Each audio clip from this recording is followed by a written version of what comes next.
அதாவது மசோதாக்களுக்கு ஒப்புதல் வழங்கும் விவகாரத்தில் குடியரசுத் தலைவர் மற்றும் ஆளுநருக்கு காலக்கெடு வழங்கிய விவகாரத்தில் குடியரசுத் தலைவர் எழுப்பியிருக்கின்ற 14 கேள்விகள் தொடர்பான வழக்கினுடைய இறுதி விசாரணை ஆகஸ்ட் மாதம் 19ஆம் தேதி தொடங்கும் என்று உச்சநீதிமன்றம் தெரிவித்திருக்கிறது. உச்சநீதிமன்ற தலைமை நீதிபதி B.R. கவாய், நீதிபதிகள் சூரியகாந்த், விக்ரம்நாத், நீதிபதி நரசிம்மா உள்ளிட்ட 5 நீதிபதிகள் கொண்ட அரசியல் சாசன அமர்வுதான் இந்த வழக்கினுடைய இறுதி விசாரணையை ஆகஸ்ட் மாதம் 19ஆம் தேதியிலிருந்து செப்டம்பர் மாதம் 10ஆம் தேதி வரை நடைபெறும் என்று தெரிவித்திருக்கிறது.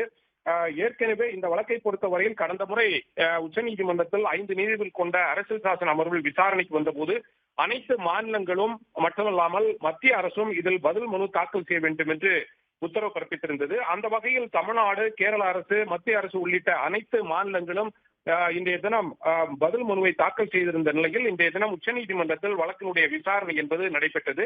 வழக்கினுடைய இறுதி விசாரணை 19ஆம் தேதி நடைபெறும் என்று உச்சநீதிமன்ற நீதிபதிகள் அறிவித்திருக்கிறார்கள்.